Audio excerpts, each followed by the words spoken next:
Okay, HPI is right here in Elk Grove, so we're going to see what we can find tonight right here at Angelica's house. And Angelica has all kinds, she experiences all kinds of weird stuff. And I've been here twice. I've done a blessing on the house and everything else. And it was actually quiet for 17 days, and then it started back up again. And Angelica, actually, also too, you had Elk Grove Paranormal over here, but they didn't find anything, correct? Okay. No, it was like a couple days after you did the blessing. Okay. The second blessing. Oh yeah. So before I get started, I'm going to let Wendy talk about some of her research here at this house. We'll see what she came up with. Well, this particular area has a history of Native Americans going back tens of thousands of years. And the archaeological finds were documented up till about World War II, and then they lost track of it, and then everything got mowed over, basically. And so there's a lot of undocumented mounds and things all around the waterways. In this particular area especially, there was battles against the white people and the Mexicans. They were swinging deals, and the Spanish really did them very badly. I think that there's probably a lot of a lot of mounds right in this area that just, were just respected. And I've personally I lived here from 93 till about 2001. So, and my son, he over at the park over here, he and his friends used to see Indians walking around all the time. So I think that it's probably something very ancient. And this was all just cattle ground for quite a bit of time until it got built in 2003. And then they're doing this new intersection up here.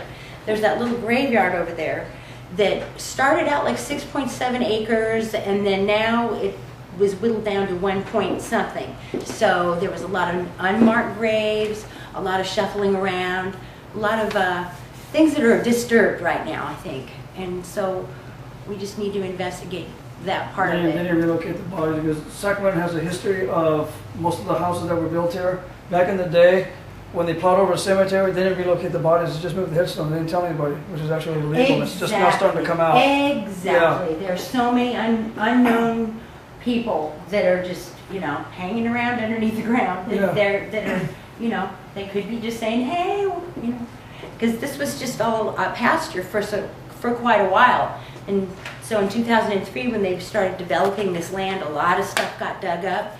And it even says in the planning of Elk Grove, they were sort of making excuses as to like, well, if we mow over a couple of mounds and some archaeology, that's just the way it goes. And that's really sad.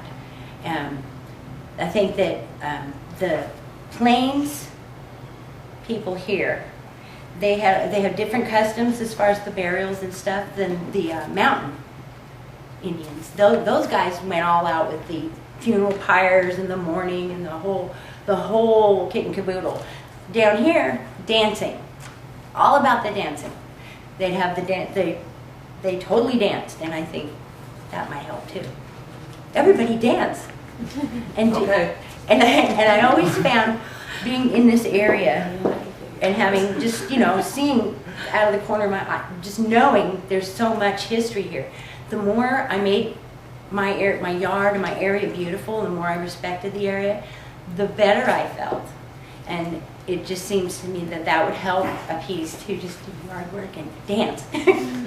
And I don't know, I think a blessing of the Native American kind might really help, because they were all forced to be baptized Catholics. The Spanish came in and just forced everybody to do, you've got to be baptized and you've got to do this. And I don't think that really is a good thing.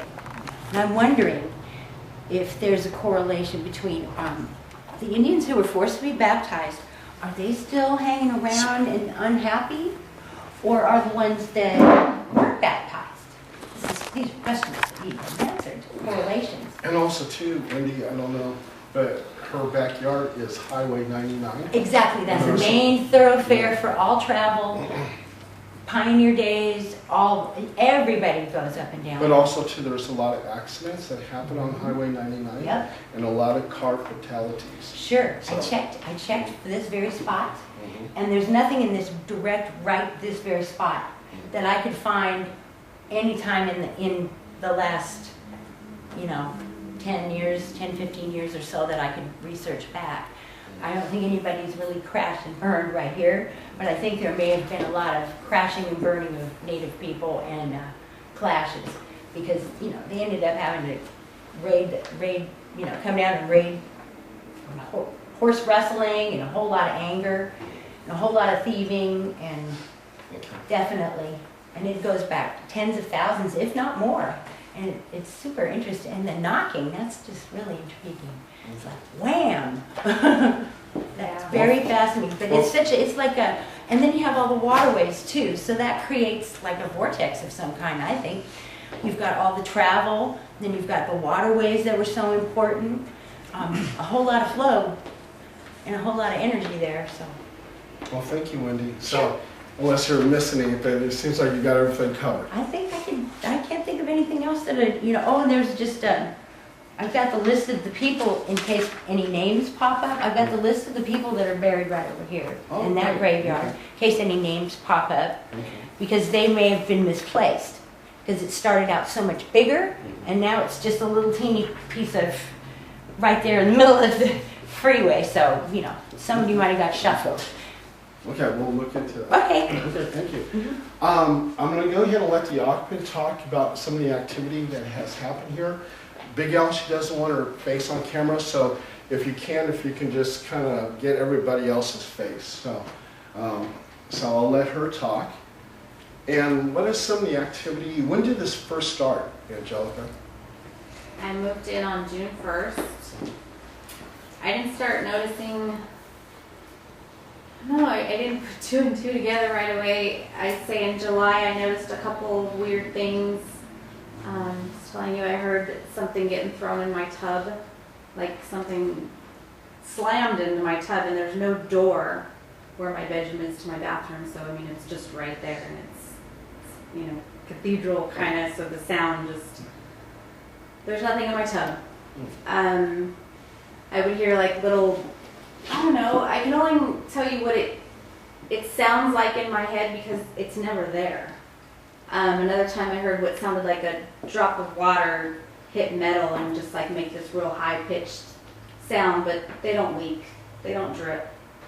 I didn't start really, I heard a voice maybe in August. I battled for about 2 days whether or not if I heard it or not, because it was right when I was drifting off to sleep, but it was so close. And again, I dismissed it as stress, and I would hear just a lot of, it was endless. And then about November 5th, I called it out I was talking on the phone. I purposely never talked about it in the house just because I just thought, you don't talk about it.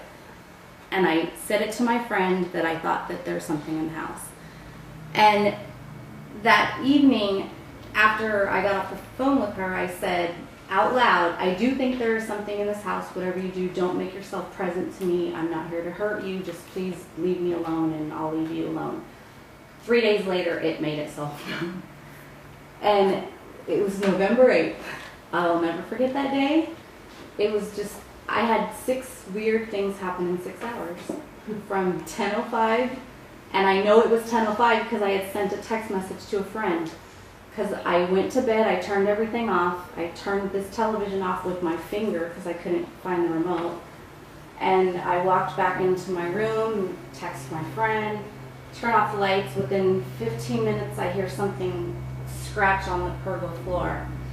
And I grab my phone and I text my friend, I'm hearing the noise that I was telling you about basically. And no sooner than 2 seconds later, as soon as I hit send, this TV turned itself on. And then I called my friend. I was freaked out. I eventually came out here, shut it off, went back into my room and shut all the lights off. And the minute I got back into my room, this whole area sounded like there's firecrackers on the ceiling. There was about 8 to 10 just loud pops that just went, through the whole house.